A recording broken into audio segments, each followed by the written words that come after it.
कई माताएं कहती हैं मैं रोज सुबह 10 बजे भगवान के मंदिर जाती हूँ।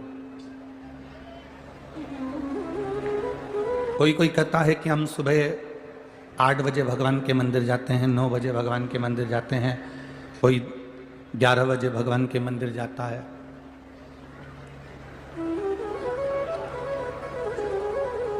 और कई माताएं कहती हैं हम 10 बजे नहीं जा पाए तो फिर हम मंदिर नहीं जा पाते। शिव महापुराण की कथा में एक बड़ी सुंदर बात लिखी है, अगर आपने स्मरण करा हो, उमा खंड को अगर पढ़ा हो तो पार्वती खंड में, उमा खंड में एक बात आती है, बड़ी सुंदर आती है।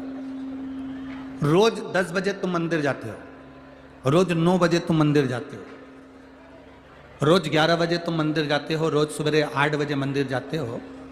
पार्वती खंड कहता है, उमा खंड कहता है, कभी कभी हफ्ते 2 हफ्ते में अपना समय बदल कर भगवान के मंदिर जाया करो।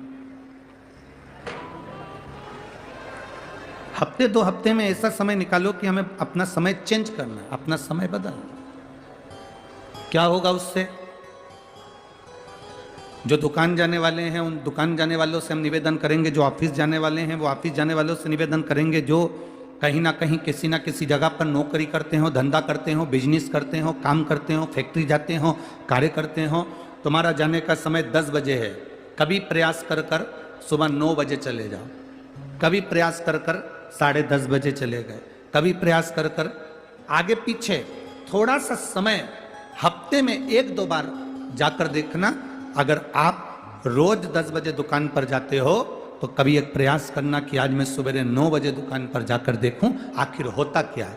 सवेरे 9 बजे फैक्ट्री का मालिक ये विचार करे, मैं रोज 12 बजे फैक्ट्री पर जाता हूं, फैक्ट्री का मालिक 12 बजे फैक्ट्री पर पहुंचता है। कभी फैक्ट्री का मालिक अगर 12 बजे की जगह 10 बजे 9 बजे फैक्ट्री पर जाकर खड़ा हो जाए। अपने व्यापार को जो तुम 1 बजे देखते हो, 2 बजे देखते हो, कभी समय चेंज कर कर सुबह 11 बजे पहुंच गए, कभी 10 बजे पहुंच गए। जब वहां जाकर पहुंचोगे तब तुम्हें अंदाजा लगेगा कि वहां तुम्हारे नहीं रहने पर या तुम समय पर जाते हो उस समय तो सब कुछ अच्छा मिलता है, पर जब तुम समय से हटकर जाते हो तो तुम्हें अंदाजा लगेगा कि जो तुम देखोगे कि मेरा कितना घाटा हो रहा है या मेरा कितना फायदा हो रहा है, वो तुम्हें सम्मुख में नजर आएगा, वो तुम्हें सामने दिखेगा।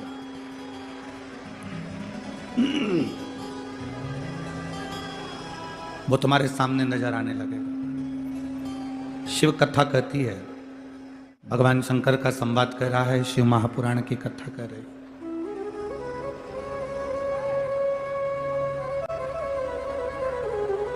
रोज 10 बजे मंदिर जाते हो, रोज 11 बजे मंदिर जाते हो, कभी कभी समय बदल दो।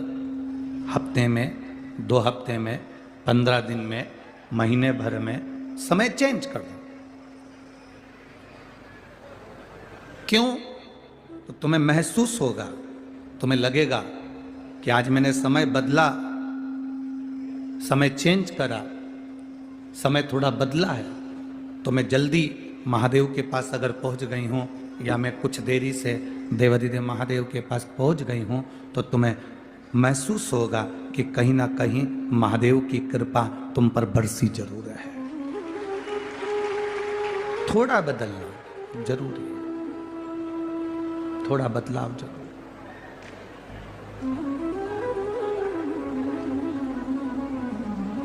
जाओ शिव के मंदिर, रोज जाओ, भगवान के दरवाजे पर रोज पहुंचो, प्रतिदिन जाओ, पर महीने भर में, हफ्ते भर में 1-8 दिन आगे पीछे थोड़ा चेंज करो।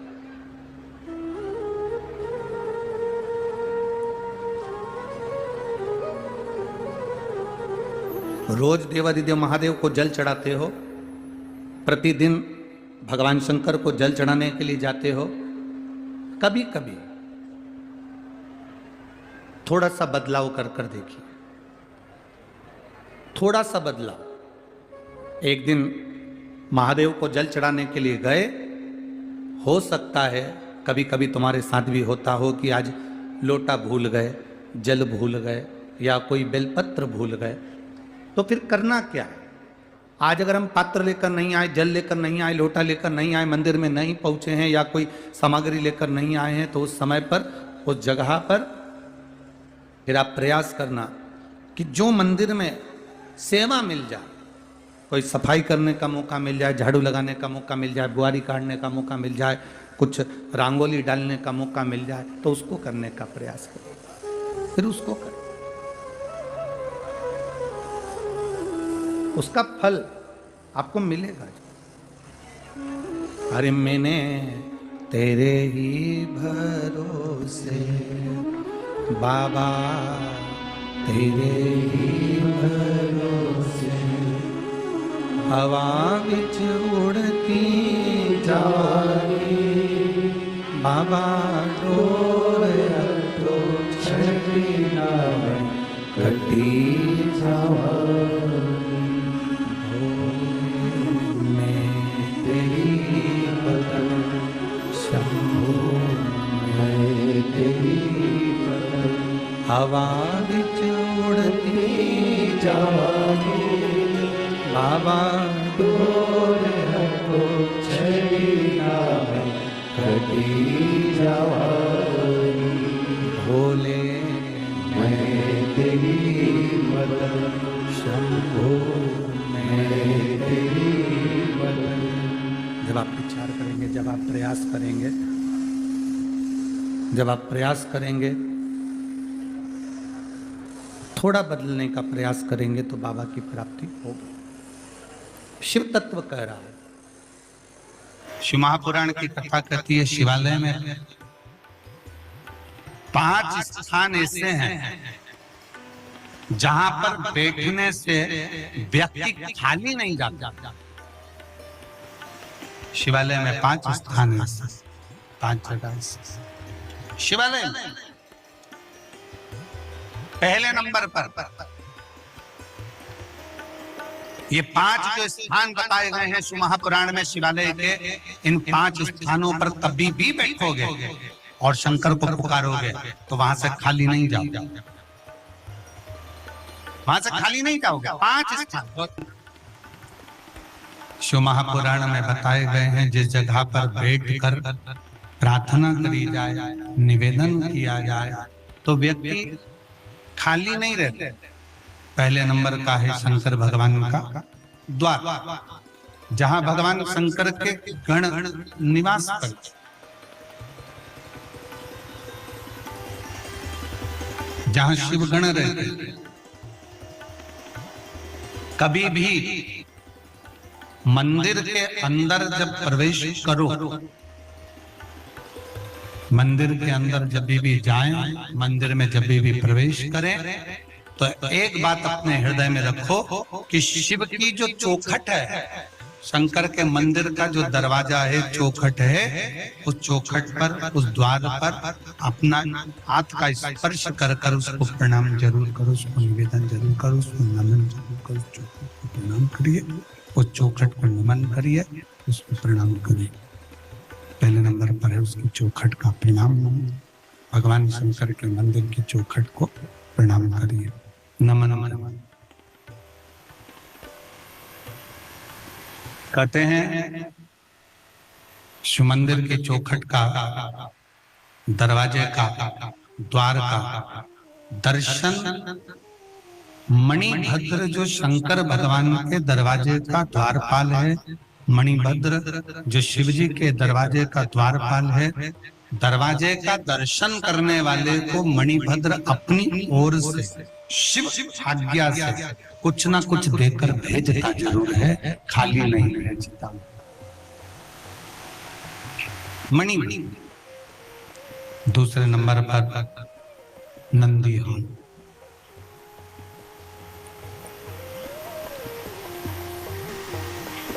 दूसरे नंबर पर है नंदी का हॉल, जहां नंदी विराजमान होता है। शिव जी के मंदिर में जहां नंदी रहता है, नंदी का जो हॉल होता है, जहां नंदी विराजमान है, नंदी बैठा हुआ है, नंदी जिस हॉल में है वो नंदी हॉल, वो नंदी। मंदिर में शंकर के जब भी जाए, शिव के मंदिर में जब भी पहुंचे तो जहां नंदी विराजमान, उस नंदी हॉल में, नंदी के नजदीक में 2 क्षण बैठो। नहीं बैठ सकते तो नंदी के कानों में अपने मन का भाव कहकर श्री शिवाय नमस्तुभ्यम कहकर, ओम नमः शिवाय कहकर, या षडाक्षर मंत्र ओम नमः शिवाय, पंचाक्षर मंत्र नमः शिवाय बोलकर फिर वापिस नंदी। एक है शंकर भगवान की चौखट, दूसरे नंबर पर है शिव जी का नंदी हॉल। शिव जी के नंदी हॉल में नंदी के पास बैठकर भगवान शंकर से आप अपने मन का भाव जब कहेंगे तो शिव उसको स्वीकार नंदी।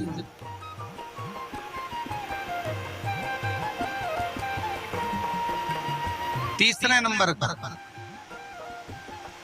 शिव जी के मंदिर के पास में जो कुआं हो, बावड़ी हो, तालाब हो, सरोवर हो, शिव जी के मंदिर के पास में कोई कुआं, बावड़ी, तालाब, सरोवर, नदी अगर हो तो उस सरोवर, कुआं, बावड़ी, तालाब और नदी के पास में 2 क्षण बैठकर शंकर के नाम का उच्चारण करने पर, शिव नाम का उच्चारण करने पर शिव देते जरूर हैं। शंकर देने में पीछे हटते नहीं, शिव देते जरूर हैं। शिव नाम का उच्चारण करने पर शिव देते हैं। चौथे नंबर का शिव मंदिर में लगे हुए वृक्ष, पीपल, बड़, आंवला, शमी, बेल, ये शंकर के मंदिर के वो वृक्ष हैं।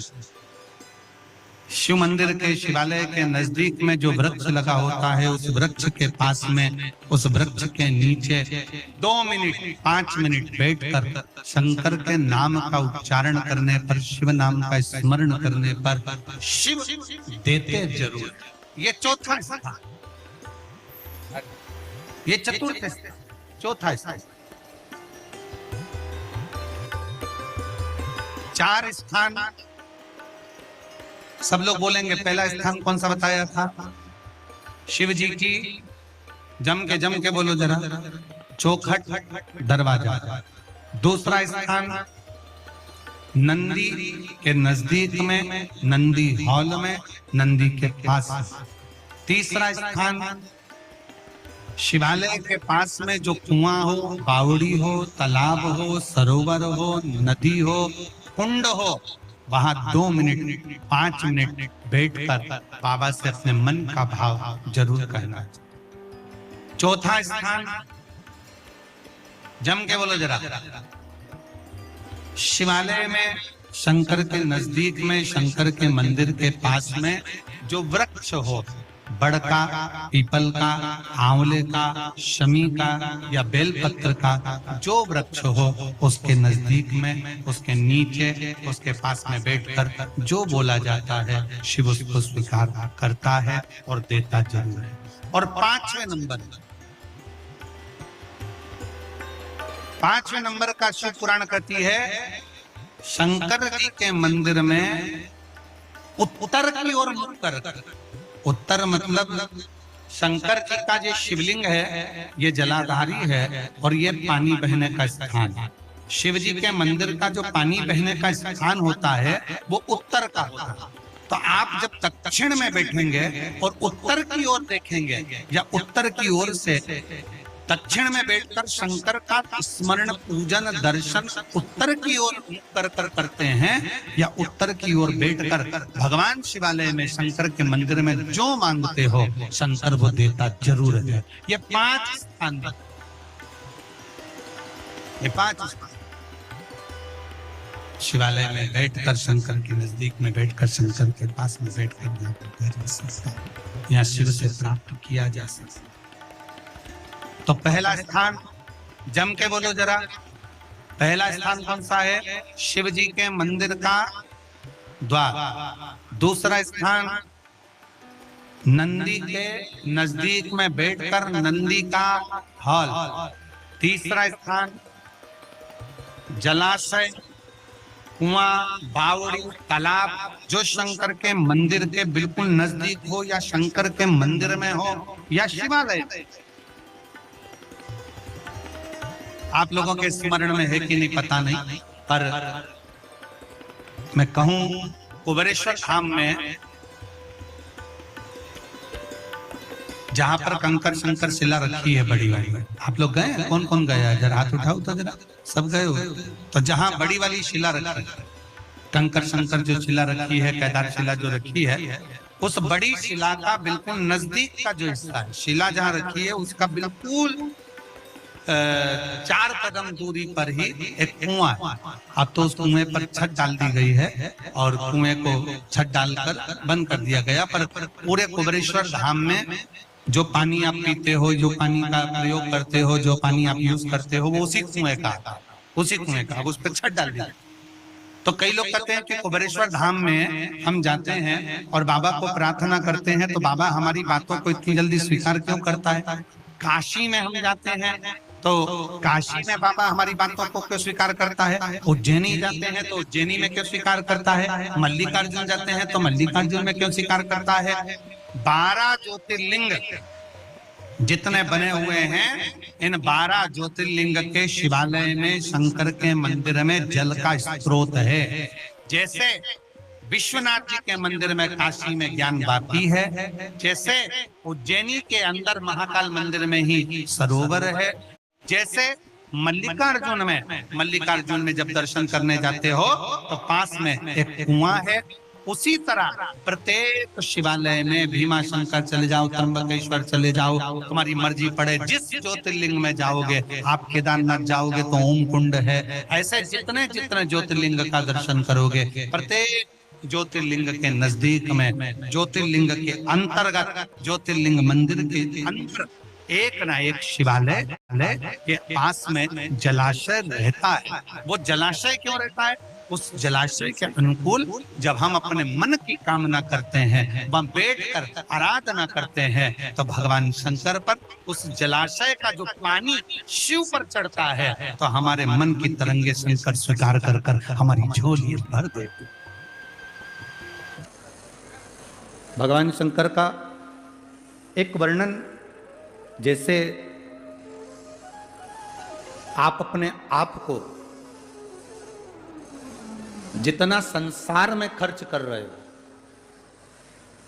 21,600 श्वास जो तुमको मिल रही है और तुम उसको जितना संसार में खर्च कर रहे हो, उस 21,600 श्वास में से थोड़ी सी श्वास जब आप अपने आप को परमात्मा में खर्च करना प्रारंभ करोगे, परमात्मा में खर्च करना प्रारंभ करोगे,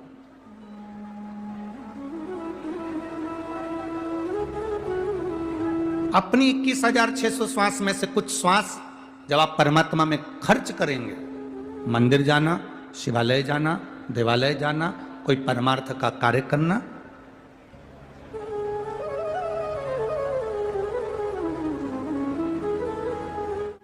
आज हमारे ललित महाराज कह रहे थे, गुरुजी लोग दीपावली के दिन अपना घर का दरवाजा खुला रखते हैं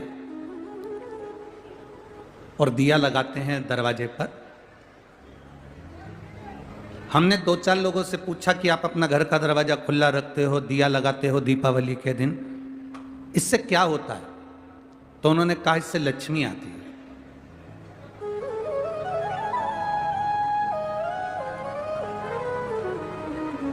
अगर दरवाजा खुला रखने से और दरवाजे पर दिया लगाने से लक्ष्मी घर में आ सकती है क्या? तुम ईमानदारी से बोलो जरा। दरवाजा खुला रखना और दीप लगाना, ये दोनों अलग अलग क्रम है। जिसने दिल से कभी शिव महापुराण की कथा सुनी होगी वो जानता है, दरवाजा खुला रखना और दीप जलाना, लोग कहते हैं दीपावली के दिन दरवाजा खुला रखो, दिया दरवाजे पर लगाओ, लक्ष्मी आएगी। शिव महापुराण की कथा एक बड़ी सुंदर बात कहती है, दरवाजा खुला रखने से मतलब है कि कोई तुम्हारे यहाँ अतिथि आए, कोई तुम्हारे घर में बुजुर्ग आए, कोई तुम्हारे घर में बड़ा आए, कोई तुम्हारे घर में दरवाजे पर कोई पहुंचे, उसके लिए तुम्हारा दरवाजा हमेशा खुला रहना चाहिए। और कोई अगर तुम्हारे दरवाजे से कोई निकल कर जा रहा है जिसको जरूरत है तुम्हारे दिव्य ज्ञान के प्रकाश की, दरवाजे पर दीप जलाने का मतलब है कि किसी को तुम्हारे प्रकाश की जरूरत हो, तुम्हारी जरूरत हो। दीप जलाने का मतलब है तुम्हारे दरवाजे पर दिया जलाना, मतलब तुम्हारे द्वार पर कोई आया और उसको तुम्हारी जरूरत है, तुम्हारे प्रकाश की जरूरत है। केवल दरवाजा खुला छोड़कर अंदर बैठकर माला जप रहे और सोच रहे हो लक्ष्मी जी आ जाएगी, तो लक्ष्मी नहीं आएगी। दरवाजा खुला रखने का मतलब है कि आपकी मेहनत, आपकी लगन और आए हुए अतिथि का सम्मान अगर आप कर रहे हो और तुम्हारे दरवाजे पर ज्ञान का अगर दीप जला हुआ है तो लक्ष्मी जरूर प्रवेश करेगी, लक्ष्मी जरूर प्रवेश करेगी। जब व्यक्ति अपना ही भला सोचता है, जब व्यक्ति केवल अपने भले के लिए कुछ ना कुछ करता रहता है तो लक्ष्मी प्रवेश नहीं करती। आप दूसरे के लिए जीना सीखो, आप दूसरे के लिए कुछ अच्छा करना सीखो, आपको सुख का अनुभव हो जाए।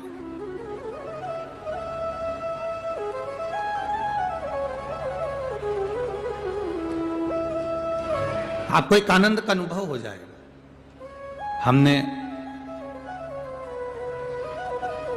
जब पहले दिन जब हम यहाँ धूलिया नगर में पहुंचे थे और शाम के समय पर जब वो स्वागत का क्रम जब चल रहा था और लोग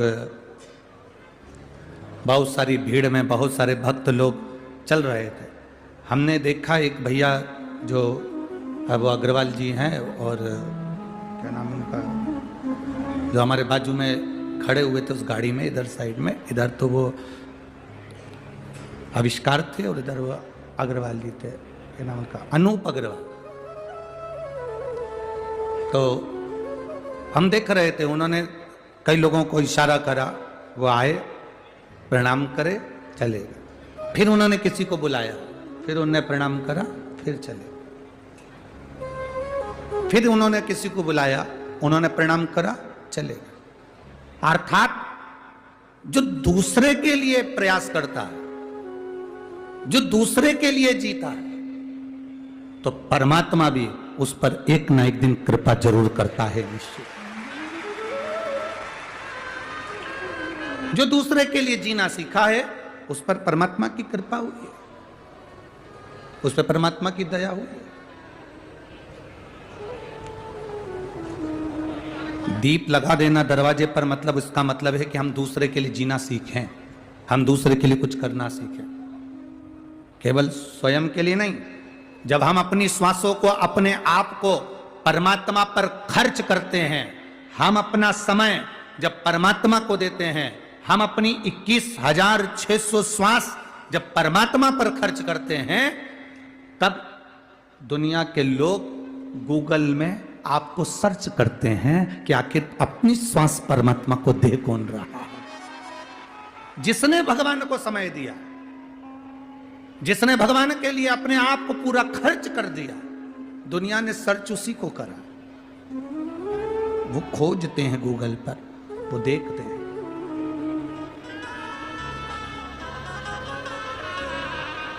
आप लोगों से एक बात पूछें, उत्तर देना रे धुलिया वालों सब।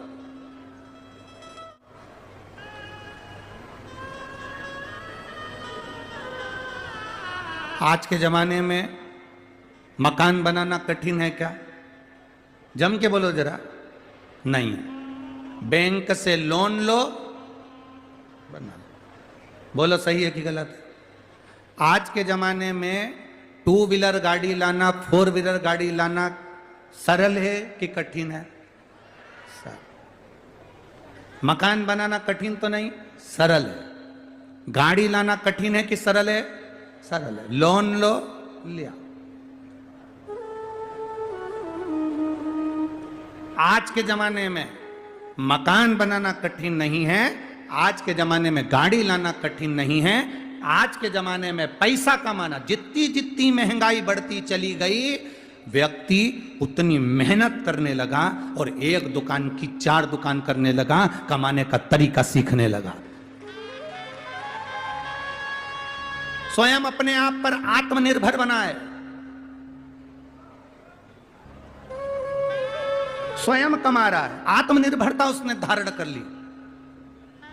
आज के जमाने में मकान बनाना कठिन नहीं है, आज के जमाने में गाड़ी लाना कठिन नहीं है, आज के जमाने में सेठ बनना, अमीर बनना कठिन नहीं है। पहले कुछ लोग होते थे जिनके पास में 1-2 लाख रुपए होते थे, लोग उनको लखपति कहते थे, लोग उनको करोड़पति कहते थे। आज इतने पंडाल में जितने बैठे हो ना, जितने इस पंडाल में बैठे हो, मेरे महादेव पर भरोसा रखकर कहता हूं कि आप में से कोई कंगाल नहीं, सब लखपति है। किसी के पास में 1 लाख होगा, किसी के पास में 50,000 से ऊपर होगा। लखपति बनने का आज के जमाने में पैसा कमाना कठिन नहीं है, अमीर बनना कठिन नहीं है, बंगला बनाना कठिन नहीं है, दुकान बनाना कठिन नहीं है, कमाई करना कठिन नहीं है। आज के जमाने में गाड़ी लाना कठिन नहीं है, दुकान बनाना कठिन नहीं है, पर आज के जमाने में दुनिया की सबसे कठिन चीज एक है, अपने बच्चों को संस्कारित बनाना।